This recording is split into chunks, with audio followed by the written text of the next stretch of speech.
Langsung Ngopi dulu guru. Ngopi dulu. langsung doa. Ngopi ke Pak, kopinya jangan dinda kayak apa ya? Lah ya kita mana ya? Panitia belum mana? Menawari kopi. Kan dulu guys, ngopi dulu guru. Lagi kan rumah. Dengar kopi nih. Adik, kopi adik. Obat guru Medi.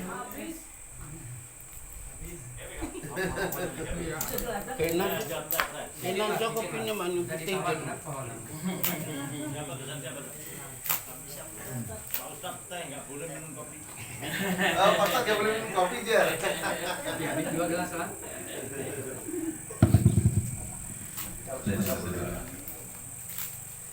Assalamualaikum warahmatullahi wabarakatuh. Teh ya. Bismillahirrahmanirrahim. Kopinya habis. Alhamdulillahirabbil alamin. Wassalatu wassalamu ala asyrafil anbiya'i wal mursalin sayyidina wa maulana Muhammadin wa ala alihi wa sahbihi ajma'in. Subhanaka la ilma lana illa ma 'allamtana innaka antal alimul hakim wa la hawla wa la quwwata illa billahil aliyyil azim. Rabbi shrah li sadri wa yassir li amri wa hlul 'uqdatam min lisani yafqahu qawli bi rahmatika ya arhamar rahimin. Alhamdulillah, mari kita bersama-sama bersyukur kepada Allah dengan ucapan alhamdulillah. Di malam hari ini kembali kita dipertemukan oleh Allah Subhanahu wa taala dalam acara rutinan kita Silaturahim Yasinan RT 18. Mudah-mudahan acara ini mengundang rahmat dari Allah Subhanahu wa taala. Dengan rahmat tersebut mudah-mudahan semua hajat kita, niat kita semuanya dikabul oleh Allah Subhanahu wa taala. Dan mudah-mudahan dengan rahmat tersebut dosa-dosa kita yang teramat banyak dalam satu minggu ini mudah-mudahan diampuni oleh Allah Subhanahu wa taala. Kemudian tidak lupa salawat dan salam kita aturkan kepada baginda Nabi Muhammad sallallahu alaihi wasallam. Mudah-mudahan salawat yang kita baca, yang kita amalkan semuanya tersampaikan kepada Nabi Muhammad sallallahu alaihi wasallam. Amin. Sehingga beliau mengakui kita sebagai umat dan mudah-mudahan mendapatkan syafaat beliau nantinya. Amin amin ya rabbal alamin. Bapak-bapak yang dirahmati oleh Allah Subhanahu wa taala, di dalam agama Islam ada namanya hadas dan najis. Hadas itu adalah sesuatu yang ada dalam diri kita. Sedangkan najis adalah sesuatu kotoran atau sesuatu yang najis yang berada di luar daripada diri kita atau tubuh kita. Kita membahas tentang masalah hadas. Hadas ini dia selalu nempel dalam diri kita. Akan tetapi hadas ini bisa kita sucikan. Dan hadas ini terbagi dua, ada hadas kecil, ada hadas besar. Kalau kita tidak dalam keadaan wudu, maka kita berada dalam keadaan hadas kecil namanya. Maka cara menghilangkan hadas kecil ini dengan berwudu. Nah, ada juga hadas besar. Hadas besar ini cara menghilangkannya, cara mensucikannya adalah dengan mandi wajib. Mandi wajib. Jadi ada perbedaan antara hadas dan najis. Kalau najis itu ada najis mukhaffafah ringan, kemudian ada najis mutawassithah ngarannya, kemudian ada najis mughalladhah ngarannya, 3. Kalau hadas kecil dan hadas besar. Semua dari kita ini mengandung hadas. Kalau kita tidak ada wudu, maka dalam keadaan berhadas kecil. Nah, ketika kita ini misalnya ada penyebabnya daripada hadas besar, maka dalam keadaan hadas besar. Nah, dalam kajian malam ini lanjutan daripada kitab Safinatun Najah, kita ingin menjelaskan tentang masalah penyebab-penyebab daripada hadas besar sehingga mewajibkan mandi wajib. Bismillahirrahmanirrahim. Mujibatul ghusli sittatun. Penyebab mandi wajib itu ada 6. Ketika diwajibkan mandi wajib, berarti orang tadi itu dalam keadaan hadas besar. Apa yang pertama yang mewajibkan seseorang ini mandi wajib? Harus dia mandi wajib. Yang pertama sebabnya adalah ilajul hasyafah fil farji. Adalah tenggelamnya helm. Awal lebih tenggelamnya helm. Tertawa sih. Ya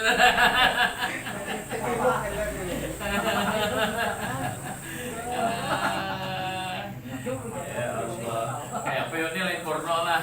Ada pornonya ini memang harus dijelaskan. Jadi tenggelamnya helm, kepala helm fil farji pada kemaluan perempuan. Dua lagi bini yang ada celap celup Isi gundul tuh lah. iya.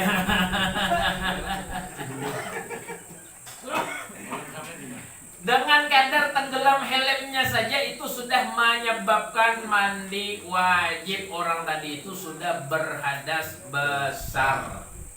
Tapi Ustaz belum keluar.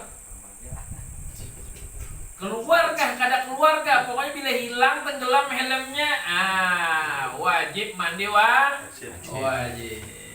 Jelas? Jelas? Ustaz, itu kan non bini. Amun lawan selingkuhan, Bang. Apalagi lawan selingkuhan. Nang lawan bini aja cuma mandi wajib, apalagi lawan selingkuhan. Jangan pelajari guru. Malah 7 kali mandinya itu. Ya Allah. Artinya bersengatan mandi wajib itu tidak mesti sesuatu yang halal, nah haram pun tetap dia wajib mandi wajib. Pokoknya dengan kadar hilang helmnya tadi itu masuk misalnya, maka sudah menyebabkan dia mandi wajib. Jelas? Itu yang pertama. Yang kedua, wa khurujul mani, keluarnya air mani. Ampun maaf, yang pertama tadi tertinggal keterangannya. Ketika helmnya tadi itu sudah tenggelam, baik pihak laki-laki dan pihak perempuan, baik yang halal ataupun yang tidak halal, sama-sama mandi wajib. Kenapa? Karena dia berhadas besar. Jelas? Oke, masuk kepada bagian yang kedua. Yang kedua adalah khurujul maniyi, dengan sebab keluarnya air mani. Ulun nusatai mahayal, hayalannya tinggi, sekalinya tak keluar, nah Bahaya lah. maka wajib mandi wajib. Ustaz, otong ulun tuh ulun paksa, akhirnya keluar. Paham aja keluar maksudnya. Akhirnya keluar, maka wajib mandi wajib. Ustaz, ulun melihat di Instagram bebinian berjoget pungas benar. Akhirnya ulun ini tahayal Ustaz. Ya sudah, bila keluar mandi wajib. Ustaz, tangan bini ulun anuakan kan otong ulun sehingga keluar. Ya sudah, wajib mandi wajib. Terus kalau perempuan, Bang, perempuan tidur kemudian dia mimpi berenang. Dan basah di celananya misalnya, berarti itu menunjukkan dia pun keluar air maninya, maka wajib mandi wajib. Jelas? Jelas? Kemudian yang ketiga, wal haidu, wajib mandi wajib dengan sebab keluarnya haid. Ini khusus binian. Bila ada lelakian bepadah ulun haid, wah pukul aja ya kan. Curiga nih. Lelakian lu pada haid. Ya Allah, telanjang aja potong-potongnya. Ya Allah, ya Rabbi. Tidak ada hukumnya laki-laki itu haid, tidak ada. Tidak ada. Yang haid itu cuma perempuan dan orang yang mempunyai kelamin dua disebut dengan khunsa, bancir asli. Lain bancir di taman tuh lain. Lain bancir di taman tuh lain. Apel-apel. Bancir asli memangnya mempunyai dua kelamin. Ada otongnya, ada EO-nya. Di depan dan di belakang tadi. Ini Allah alam lah, karena kau dibayangkan, gak usah dibayangkan.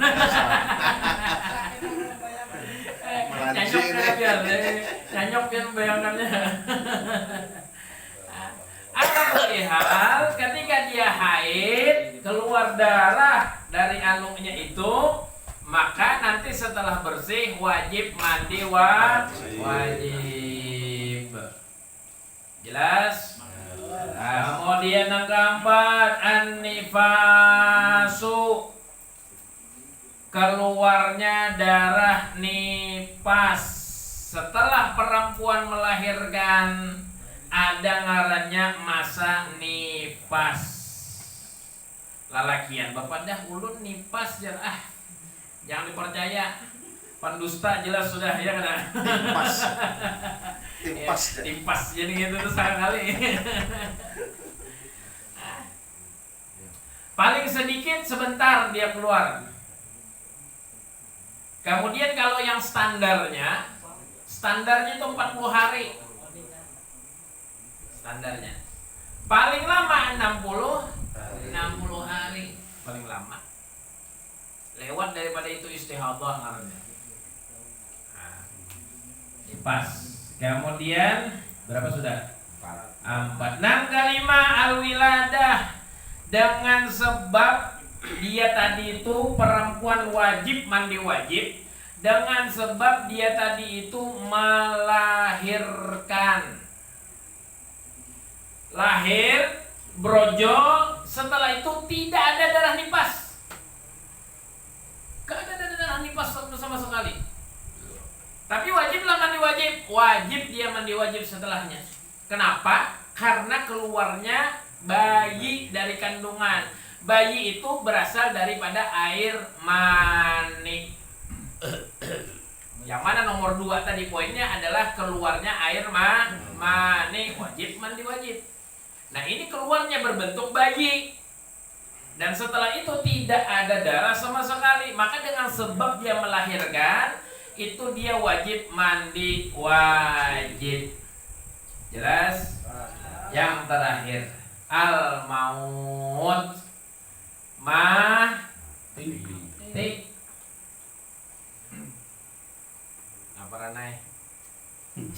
Namparanai. Wafat mati.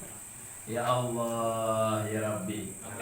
Seberataan kita ini, semua dari kita ini nanti bakal dimandikan. Mandi jenazah. Mandi jenazah. Makanya jangan tapi harap kan non tukang mandi pemandian non mayatnya. Kena catuknya. Pakai gayung. Kamu lah jadi semalam waktu hidup harap non aku. Tak tek-teknya nah, Pak Bian. Ayo. Gak kerasa juga paling. Biar gak terasa. Orang yang meninggal dunia itu lebih sakit daripada orang yang masih hidup. Masih hidup. Pian jangan dong. Di dalam kitab ini dijelaskan mengangkat mayit itu kalau bisa itu dengan selemah lembutnya. Kenapa? Karena dia sakit. Apalagi pian ketek hidungnya pang. Nggak percaya apa? Coba dulu. Apa nggak percaya sih? Coba dulu. Pian. Lebih sakit ya Allah. Lebih sakit. Lebih sakit. Jadi mayit itu ketika dia sudah dinyatakan meninggal dunia, maka kita yang ada di sekitarnya ini harus memenuhi fardu kifayahnya. Apa? Yang pertama kita memandiakannya, yang kedua mengkafankannya, yang ketiga mensolatkannya, yang keempat menguburkannya. Dan ini semua perlu bantuan masyarakat, perlu bantuan tetangga. Tetangga dan fardu kifayah adalah mayit punya baru sorangan. Catok orang aja. Nah, ayo biar pas meninggal, inyak mandi sorangan, bebaju putih pocong sorangan, bola kebelah sorangan, berkubur sorangan, mensolatkan sorangan, berkubur sorangan adalah perintah. Bukan buahnya. Nah, jadi kita ini perlu dengan orang. Jangan bepadah kita ini kita perlu lon orang, perlu lon orang. Ah ya usam ya aku kan perlu yo ladinya. Karamput pian dah lah. Kena bila mati perlu kita nih lon orang. Bujur kada? Bujur. Jadi jangan harap kita nih lon orang, jangan harap. Kenapa? Tetangga kena nang manokan. Kalau tetangga tuh bagus-bagus, baik-baik, berkurang berlebih. Kalau ada kesalahan tetangga ya dimaklum-maklumi aja. Ditagur dulu bagus-bagus. Bila yang sudah kada-kada kau ditagur, laporkan ke RT.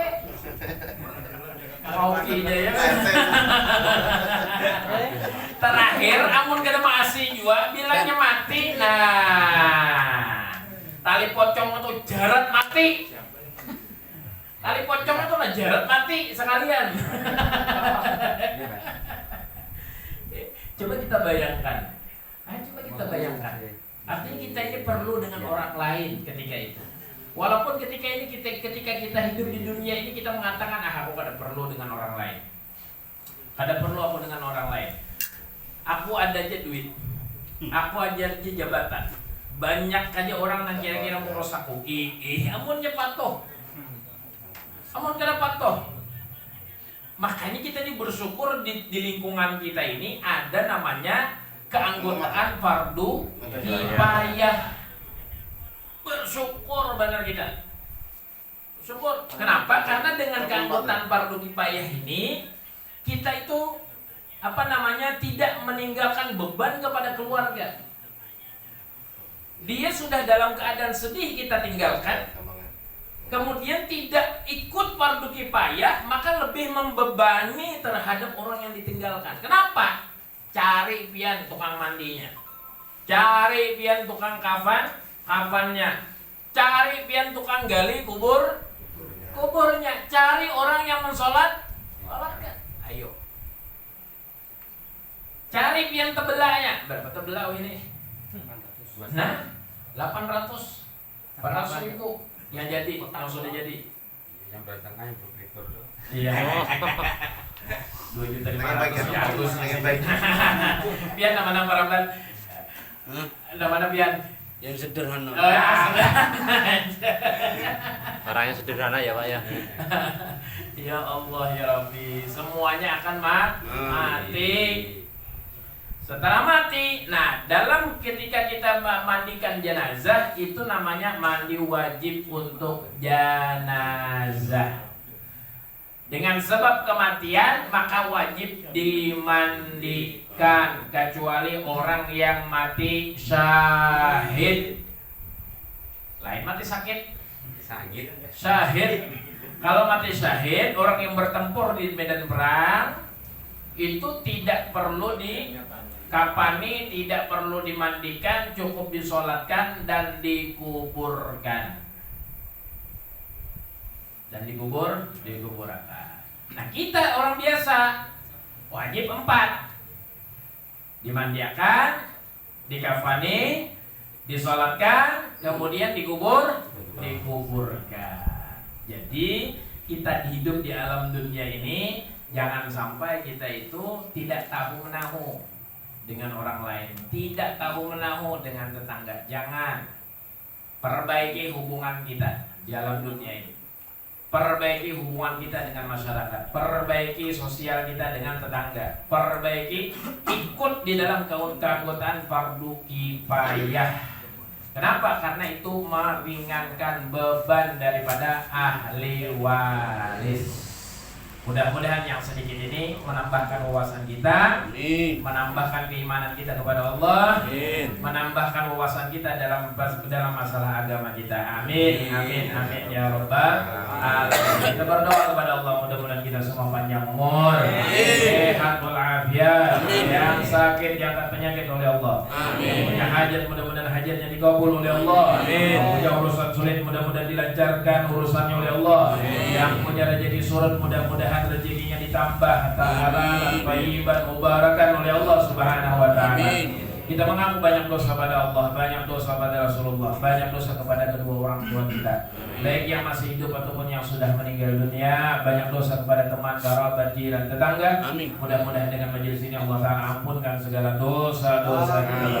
Amin, amin ya rabbal alamin. Kita minta kepada Allah, mudah-mudahan kita semua nantinya dimatikan dalam keadaan husnul khatimah, husnul khatimah, husnul khatimah, dapat mengucap kalimat tauhid la ilaha illallah Muhammadur Rasulullah sallallahu alaihi wasallam. Dan ini yang mulia dan salihah bisirril Fatihah. Alhamdulillahirabbil alamin. Iyyaka na'budu wa nasta'in shiratal ladzina an'amta 'alaihim ghairil maghdubi 'alaihim waladdallin. Amin. Amin ya Allah. Bismillahirrahmanirrahim. Alhamdulillahirabbil alamin. Wassalatu wassalamu ala asyrafil anbiya'i wal mursalin sayyidina wa lana Muhammad wa ala alihi wa sahbihi ajma'in. Allahumma lakal hamdu syukra wa lakal mannu fadla wa anta rabbuna haqqan wa nahnu bi duqadika wa anta lam tazal lidzalika ahla ya muyassir kulli asir wa ijabir kulli kasir wa yasahib kulli farid wa mughni kulli faqir wa imaman kulli makhir yassir alaina kulli asir fa yassir asir alayhi yassir. Allahumma ya man la yahtaj ila al-bayan wa tafsir hajatuna katsir wa anta alimun biha wa khabir. Allahumma inna nas'aluka salamatan fid din wa afiyatan fil jasad wa ziyadatan fil ilm barakatan fil rizq wa tawbatan qabla al-maut wa rahmatan lil maut wa maghfiratan ba'da al-maut. Allahumma hawwin 'alaina bi sakaratil maut najatan minan nar wal 'afiyatan fil hisab. Rabbana la tuzigh qulubana ba'da idh hadaytana wa hab lana min ladunka rahmatan innaka antal wahhab. Rabbana taqabbal minna innaka antas samiul 'alim wa tub 'alaina innaka antat tawwabur rahim. Allahumma inna nas'aluka husnal khatimah wa na'udzu bika min su'il khatimah. Rabbana في الدنيا حسنة وفي الآخرة حسنة وقنا عذاب النار. بفضل سبحان ربك رب العزة عما يصفون وسلام على المرسلين والحمد لله رب العالمين. Al-Fakir minta ampun, minta maaf, minta halal, minta ridha. Apabila ada salah kata dan salah tingkah tolong dimaafkan. Assalamualaikum warahmatullahi wabarakatuh. Waalaikumsalam warahmatullahi wabarakatuh. Ya Rabbi bil Mustafa balil maqasidana waghfir lana ma madha ya wasi'a karami. Ya Rabbi bil Mustafa balil maqasidana waghfir lana ma madha ya wasi'a karami. Ya Rabbi bil Mustafa balil maqasidana